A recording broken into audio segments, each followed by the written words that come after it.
Midwest Whitetail is brought to you by Realtree, Hoyt Archery, Fuse Accessories, Muddy Outdoors, Cabela's, Trophy Rock, Scott Archery, Frigid Forage, Rocket Broadheads, Bloodsport Arrows, Redneck Hunting Blinds, Yeti Coolers, Quiet Cat, Non-Typical Wildlife Solutions, Deer Grow, Ozonics, and Nikon.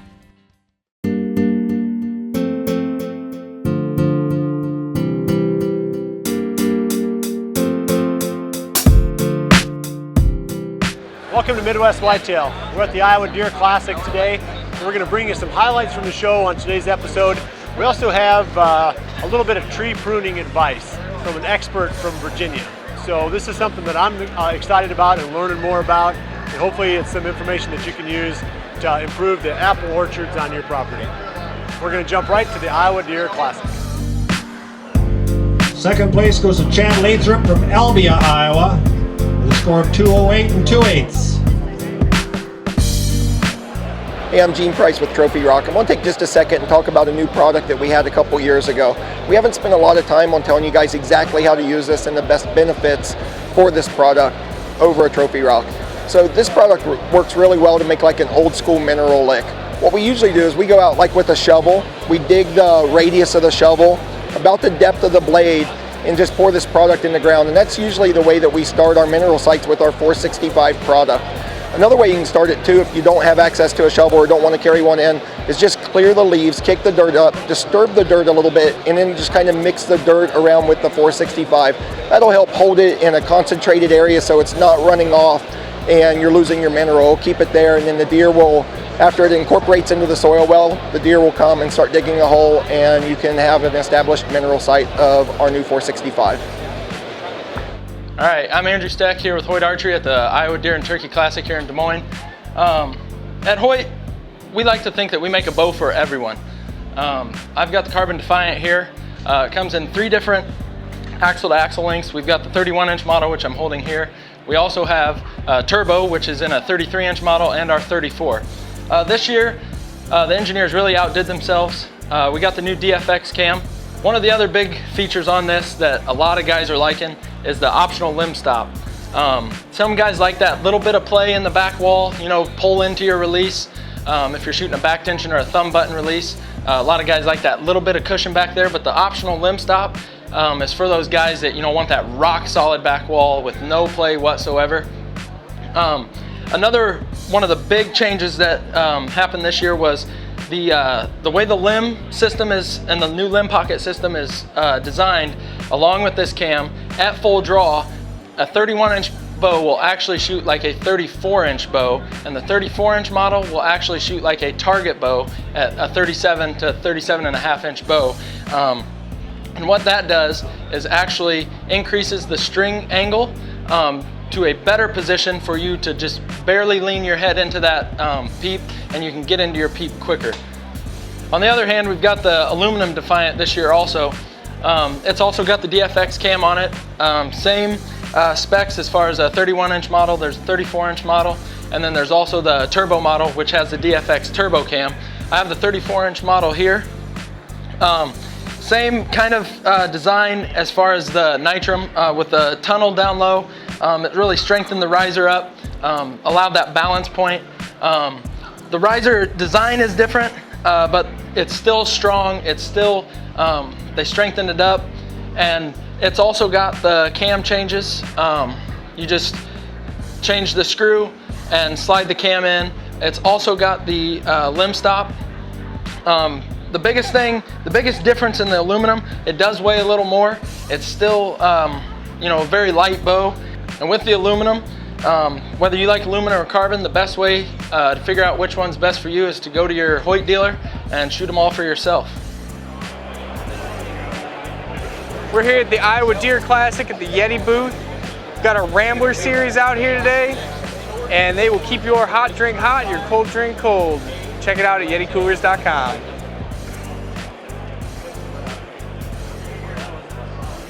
I'm Jordan, coming at you from the 2016 Iowa Deer Classic. Here with our fiberglass blinds, but also wanted to introduce you to the new 6x6 soft-sided ghillie blind, new here in 2016. Great price point at $550, comparable to a lot of pop-up blinds on the market. This thing's got the 6x6 frame. You can anchor this thing to the ground, or you can add it to a 6-foot stand, which I'm excited personally about setting up several for myself. Let's go ahead and take a quick tour inside the blind. As you can see right now, we got 2 people in here. The roominess is unbelievable. And if you'd like to learn more about this product, check us out at www.redneckblinds.com. In this next segment, we're going to talk about pruning apple trees, growing apple trees, how to produce high quality food plots, more permanent type food plots on your deer hunting ground. And I've got some experts with me today. I've got Eli Cook and his wife Misty and his family here, 2 daughters and their son. And they're in the fruit business, the apple business out in West Virginia. In fact, that's their full-time job. They farm 240 acres, did you say, of orchard? Yeah, 240 acres of orchard and then about 130 acres of vegetables. Yeah, so they're the experts. And Eli was talking to me on the Ask Winky part of the website, just throwing some ideas out about how to do a better job of producing more apples, because he saw my comments about the fact that I wasn't getting very much productivity out of my apple orchards at all. I planted 40 trees. We're going to go back to that spot right now, back in 2007. And last year was the first year we've gotten any productivity at all out of those. So that's 8 or 9 growing seasons into the process before we started getting any apples. And he felt like I should have been getting like tens of thousands of pounds of apples or something. So all I know is that I'm not a very good apple grower, but I've got the experts here, and I'm going to hand the wireless mic over to Eli here in a little bit, and he's going to walk us through this whole process of where to grow them, how to plant them, how to prune them, how to maintain these things so that you can produce the same kind of great apple production that he's been getting out east. So I'm gonna hand it over to Eli here, and we'll start working our way through the orchard back here. We're back at one of the trees now, and Eli was throwing out some ideas on fertilizing. And when I planted these things, I can't remember who I talked to, but they said not to fertilize the apple trees. But Eli was suggesting, what'd you say, 2 pounds per tree? Yeah, on a young tree, you want to be careful because you can't damage the roots. But you can still use like a 19 at maybe a pound per tree, and just kind of scatter it, around the sides. You don't want to get right up close to it, and you want to wait about a month after you plant, so you don't so kind of the ground settles and it doesn't immediately go down there. On a tree this size, I would use probably as much as 2 pounds of urea, which would be about a pound of actual, and same thing, just kind of scatter it around. And I would do that probably this time of year, and then you could actually, if you really want to throw some vigor in this tree, you could come back with another pound probably towards the beginning of May and really get these things going. So now, have these been pruned at all, Bill? This one was pruned, it looks like, and I think it was done by Jared Keeson a few years ago when he was an intern here. Okay. And I noticed that we had some branches wired down. But my guess is it's only maybe 1 or 2 trees, because as I look around, I don't see any others that have been opened up at all. Yeah, annual pruning, whether you really know exactly what you're doing or not, is still essential to throw vigor back in that tree. So, if you come out here and make some cuts, is better than not doing anything at all, because it stimulates the growth in that tree and makes it want to grow. We have a lot of, the first problem I see is that you have like 3 different leaders. You have one here, and one here, which one central leader would be a lot better. We can kind of make it into 3 different leaders, but if you have one central leader and then you try to get some good horizontal branches off of there like that, these good horizontal branches, you see all these are fruit buds, they make more than horizontal branches. So are them vertical branches. So you want to get, you know, a good central leader up through there, and then get branches off the sides. Anything, when this tree was little, this stuff was probably extremely strong and had really upright things. They should have actually been cut off. The secondary ones. With like a bevel cut like that, and then it'll shoot another one that's out a little bit flatter. And for these wildlife plantings, I would leave your first set of branches up about this high, because you want to be kind of above that browse line. Anything, once you take these cages off, it'll just, you know, they'll just nip and bite all the buds off anyway. So, right. So even on your little tree, if all your branches are down low, I would just cut them all off, you know, from the get-go, and then come up here and head that tree back, you know, about a foot above your cage, and then that'll throw out new branches, you know, about the height you want them. We'll go and cut some of this interior growth out. I'm going to shape it back to try to get one central leader. I think probably this one. So I may cut some of these other branches down, or try to turn them out to try to weaken them a little bit. And we'll try to regrow that one as our central. And then as we cut it, we'll actually invigorate that tree. So anything we do is going to help it. So, and then some of this type stuff that's coming up straight through there, we'll get rid of that to get some more light back in the tree there. So even though we're taking branches out, we're making the tree more productive. Yes.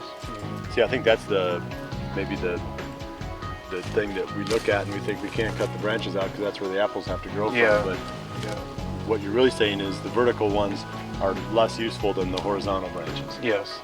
Yeah, and the more vertical growth you got in there, they tend to not produce, you know, really great fruit. So even like these two would go.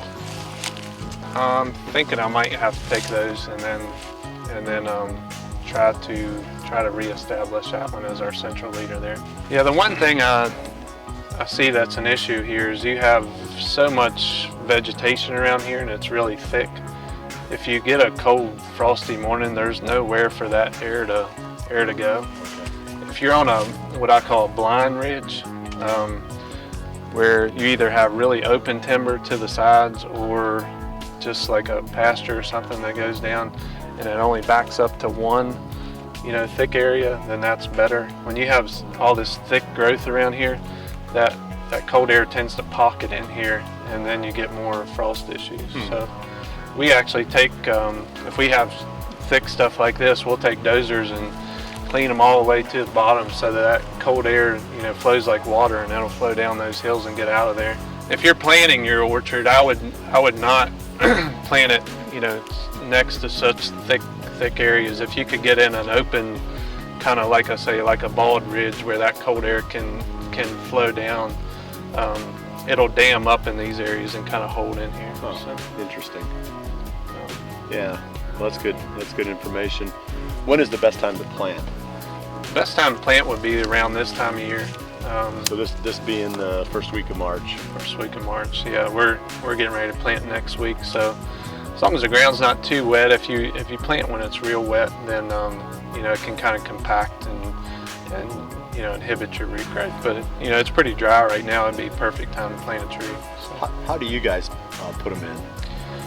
We use a tree planter, but so you move the dirt and everything in? It's like a big giant subsoiler. Okay. Yep. It's got like a V blade on it and a seat on the back with two things here, so it actually makes us a big trench, and then we sit on the back and put the trees in. We did plant a number of trees, like, I don't know, 10,000 of them in some bottoms, and maple. We planted maple like that, and you know, just set them in one after another, every 6 feet or so. And it really does well with that, because you're not creating. It creates a lot of room in there for the roots and stuff to get going. But when you did the right thing with the cages there, that's good. And you know, you got to do something to keep those deer from getting in there and rubbing. They'll eat them to pieces. Yeah, they do like to chew on it. They eat the branches and everything. Yeah. And then I put the plastic tubing on there. It was supposed to be to keep the rabbits from chewing the bark during the winter, I guess. Yeah. I don't know how useful that is, but that was one thing I read when I was planting, that Yeah, you can do that, or we just take white latex paint with like a rubber glove and put a bunch of hot flakes in there and stuff like that, and then just kind of go up there and paint that trunk. That'll keep groundhogs, rabbits, anything from chewing on there. But we sometimes call those groundhog ladders because they can climb right up and get up in there. But what would you recommend?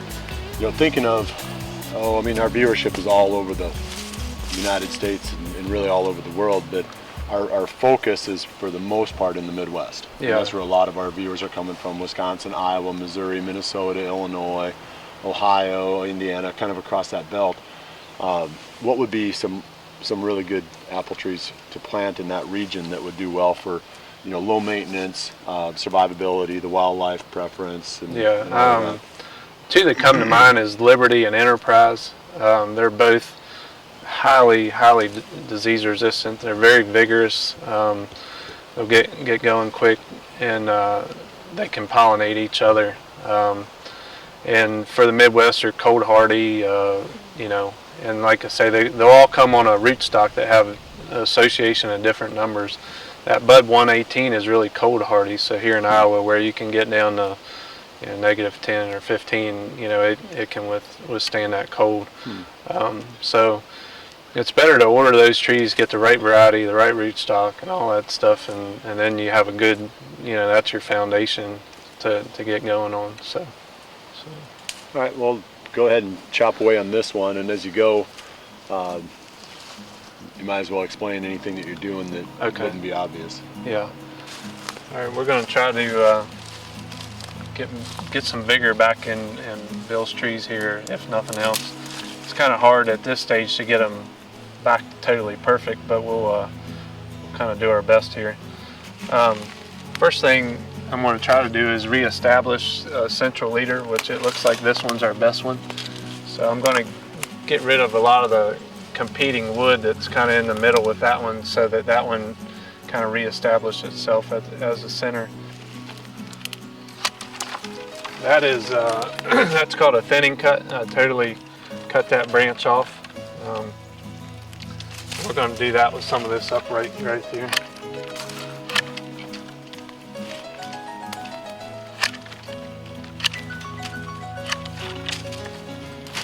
So on this branch, we kind of got a pretty nice branch coming out there, and we left some of these spurs here, which these are all fruit buds on there. And this branch here has some too.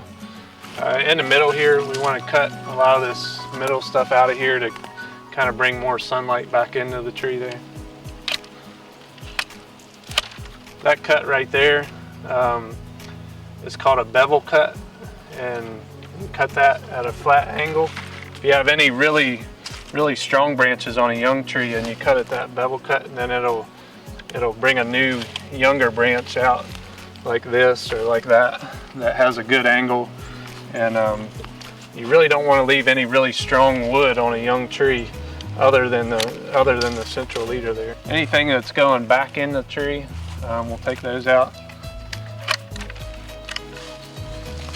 You have a pretty nice branch coming out here. You have some, I'm going to check these fruit buds.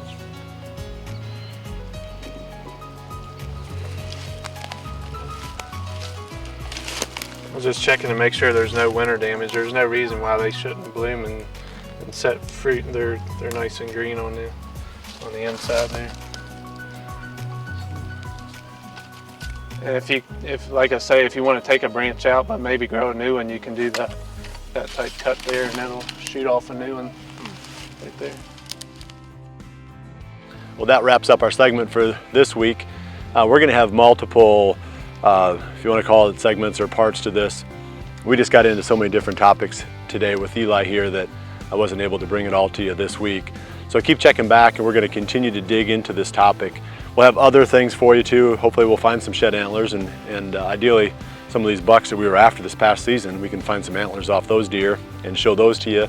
We got a lot of food plotting coming up, some more bow shooting, just tons of tips. So anyway, that's it for this week, and I appreciate you joining us.